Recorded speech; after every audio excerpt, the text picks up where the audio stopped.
It started with a knock and a voice I didn't recognize. But by the time the sun rose again, I was certain something evil was watching me from the cornfield. After my husband died in a motorcycle accident, I packed what little I had and moved back in with my parents in Hollow Creek, Georgia, a place so quiet you could hear the wind whisper your name if you listened close enough. It was summer, 2001. I hadn't spoken a word to anyone for days. I spent most of my time locked in my childhood room, curtains drawn, lying on the same twin bed I used to dream in before I learned how nightmares worked in the real world. Grief had hollowed me out. Then he showed up. It was a late afternoon. The cicadas were humming in the trees and my parents had gone to town for groceries. I was alone. That's when I heard it. 3 knocks. Slow, heavy. Hello? Anyone home? I peeked out through the warped window slats. There was a man standing by the edge of our yard just before the cornfield started. He looked like he was in his 30s, tall, lean but strong. There was something off about how still he stood, something too still. I opened the door halfway. Can I help you? I'm looking for the Miller house. Said it was just past the cornfield, but it looked empty. That house has been abandoned for years. The Millers moved out a while back. No one's lived there since. Oh, that's strange. I was told someone left the key with a woman named Marla. That's my mom. Well, that's good news. I'm Ryan. I'm a contractor for a new build site about 10 miles east. Long drive. I hate staying at motels. Your dad offered to let me stay in that place if no one else was using it. No rent. I hesitated. Dad did know a lot of folks in the area. Maybe this guy was legit. He didn't seem threatening. Still, something in my gut itched like a rash I couldn't reach. They'll be back soon. You can wait here if you want. Thanks. I'll just hang around the porch. From that moment on, Ryan became a regular fixture. My dad, Frank, hit it off with him immediately. They shared beers almost every night, laughing loud and swapping stories on the porch like old war buddies. My mom was cautious but polite. Me? I stayed out of it, but I couldn't lie. There was something magnetic about Ryan. He had this calm confidence, like a man who had seen a lot but talked about very little. The kind that kept your curiosity on a leash. Come sit with us, Kylie. Quit hiding. Ryan's good company. I didn't want to, but I went. I sat beside them, sipping sweet tea while they passed a bottle of bourbon back and forth. Ryan was charming, talkative, funny. But when a shadowy figure passed along the road, he suddenly went quiet, dead silent. He stood up, eyes sharp, jaw clenched. Yeah, just thought I saw something. He stared off into the cornfield, his expression dark. Then he sat back down and didn't say another word for the rest of the night. Later, I saw him sitting on the porch of the old Miller house, alone, just staring into the darkness. His face looked different, alert, grim, like he was waiting for something. I watched from our window, unsettled. He looked up suddenly, right at me. You should lock your doors tonight, and make sure your windows are shut tight. What? Why? Just trust me, you'll understand soon enough. I didn't sleep well that night. Around 11 p.m., I felt a sharp cramp in my stomach, so sharp I screamed. My mom rushed in, panicked, and asked if I'd eaten anything weird. Then I started vomiting, again and again. I was dizzy, trembling. Outside, dogs started barking. Wild, snarling barks like they were ready to tear something apart. Mom ran to the window. There's something out there, near the pig pen. I think it's a person, she whispered. Then we heard it, Ryan's voice, shouting, angry. Get out of here, you filthy bastard! We froze. Mom, I whispered. I think something's wrong. We didn't move. We didn't open the door, just listened. The pain in my stomach started to fade slowly, but the fear, that stayed. The next morning, Ryan knocked on our door. My dad answered, nursing a hangover. I need to talk to Kylie, he said. I came out wary. He looked exhausted. His shirt was dirty. There was a long scratch across his neck. I saw what it was, he said quietly. What passed by last night, it wasn't human. My blood went cold. What are you talking about? Something dark lives out there, and it's watching you. He paused, looked me dead in the eyes. Kylie, are you pregnant? I froze. What did you just say? I asked, my voice barely above a whisper. Ryan didn't answer right away. He just looked at me like he already knew the truth. Like he could see something inside me that I hadn't even considered. I'm not pregnant, I said, shaking my head. No, my husband, he passed a few months ago. I would have known by now. Ryan just nodded slowly like he understood but didn't quite believe me. I'm telling you the truth, I insisted. Maybe, maybe not, he said. Stress can mess with your body. Either way, something came here last night. And it came for you. There was a long silence between us. Only the rustling of the cornfield and the wind filled the space. I'm not crazy, Kylie. That thing in the woods, it's real, and it won't stop until it gets what it came for. I didn't want to believe him, but deep inside, I already did. That night, the cramps came back. Stronger this time. I curled into a ball in bed, clutching my stomach and trying not to scream. My mother rushed in again, frantic. She brought a warm compress, oils, even prayer, but nothing helped. Outside, the dogs went wild again, only this time we heard something else, a thump, then another.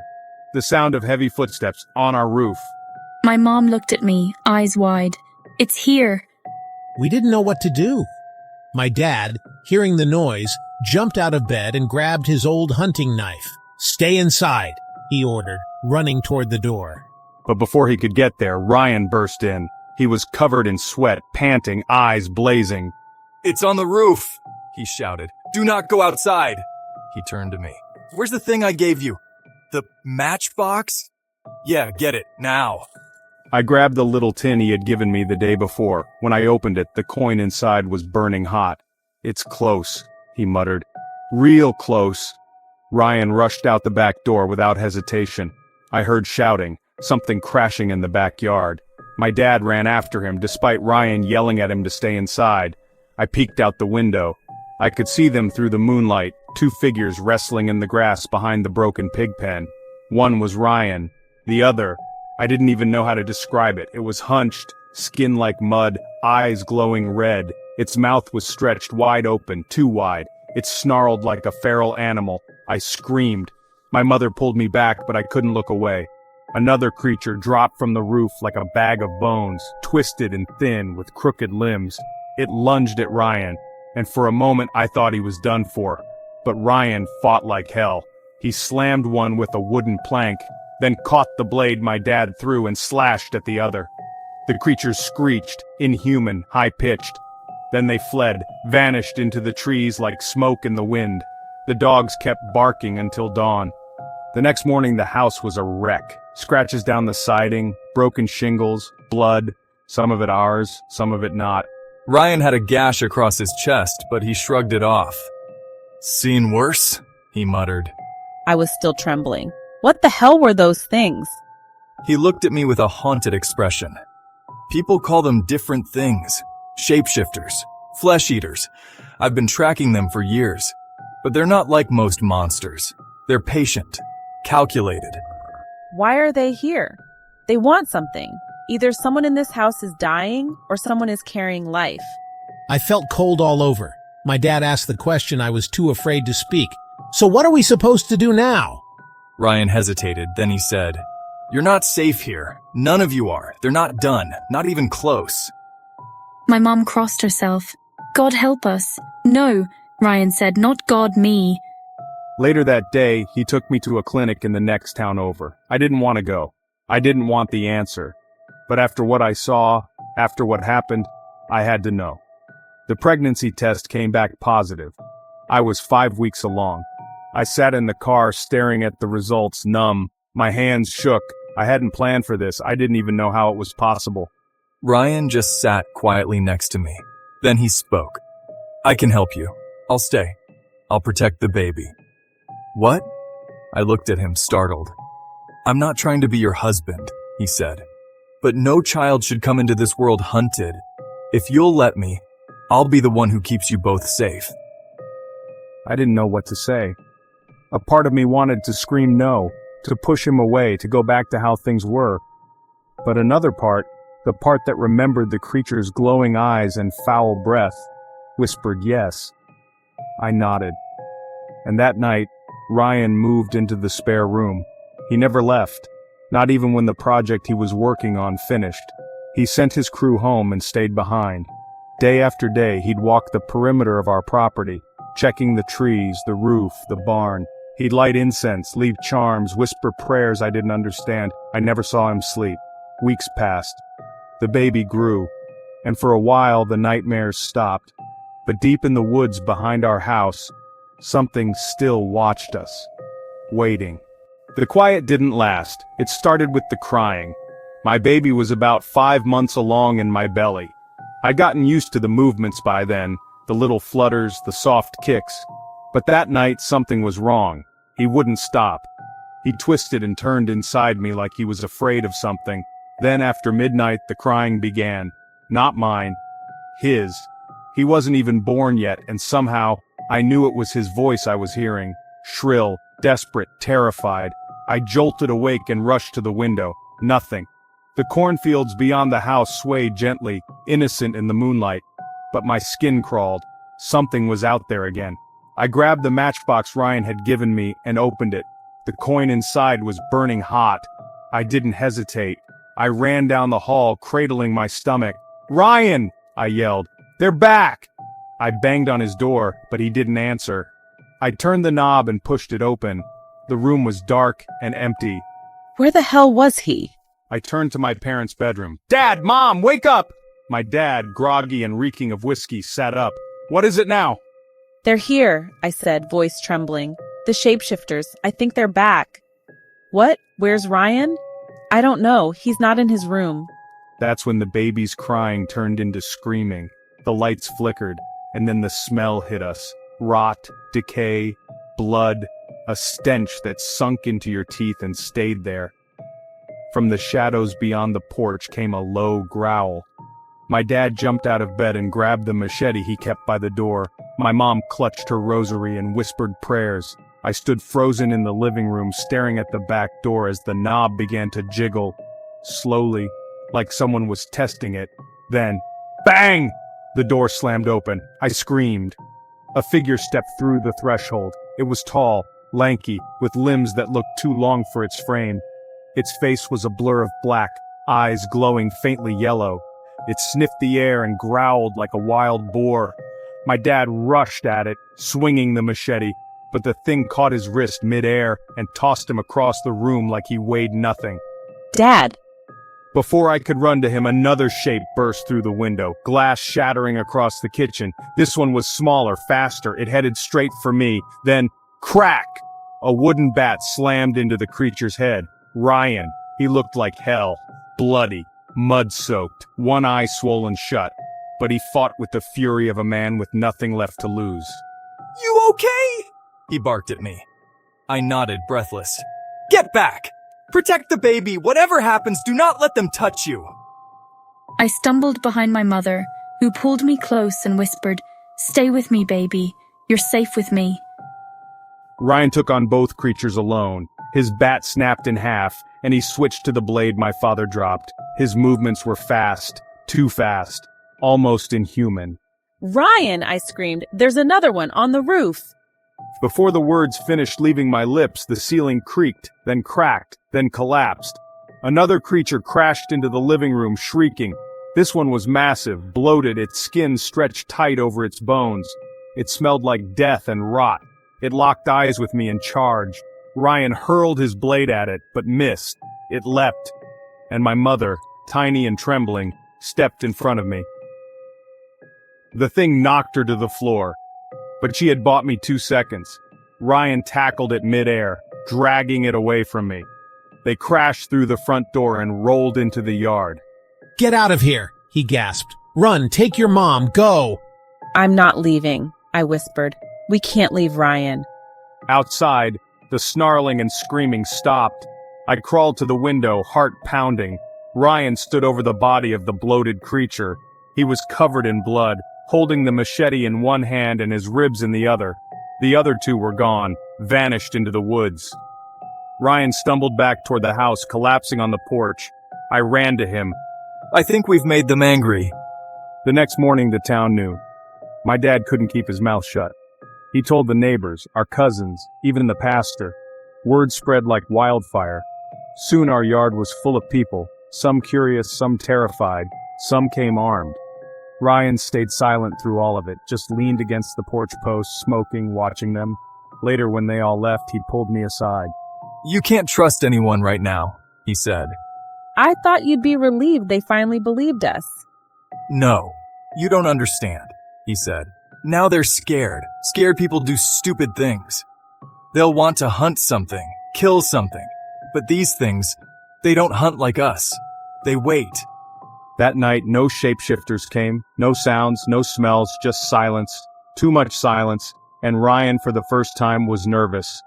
"They're planning something," he muttered. "They're waiting for something big." What do we do? He placed a hand on my belly. "We end it before they do." The day passed slowly, like the world itself was holding its breath. Ryan spent most of it preparing, mixing strange powders, drawing chalk symbols behind the pig pen, sharpening blades. I watched from the porch, holding my stomach as the baby kicked harder than ever. It was as if he knew something was coming. We didn't speak much that day. Words felt useless. That night my mom stayed up with me. Dad refused to drink. Even he knew something terrible was about to happen. At exactly midnight, the coin in my matchbox turned scalding hot. Ryan stood from the rocking chair outside without a word. He lit a torch, stepped off the porch, and looked toward the woods. "They're coming," he said. From the cornfields a low wail echoed, long, shrill, and wrong. The dogs started barking again, but this time they didn't stop. Then came the rustling. Dozens of footsteps closing in. Shadows moved between the stalks. Eyes glinted in the darkness. I counted at least 5 figures before I realized more were waiting behind them. "Stay inside. Whatever happens, don't open the door." He walked forward toward the trees. Ryan! I called after him. "I told you, I promised I'd protect you." Then he disappeared into the dark. The first scream tore through the silence like a blade, then another, then a roar, not quite human, not quite animal. My mom pulled me to the center of the room. My dad locked the doors, blocked the windows with furniture. Still, something scraped at the siding. Something was climbing the walls again. Then, crash! A shape burst through the attic crawl space. My mom screamed. My dad swung a hatchet at it, but missed. The thing lunged for me. Its breath hit me first, wet, rotten, hungry. I held the matchbox to my chest and screamed for Ryan, and then, bang! The front door slammed open. Ryan stood there, bloodied, one arm limp at his side, but still holding a rusted axe in the other. He didn't yell. He ran, straight toward the creature.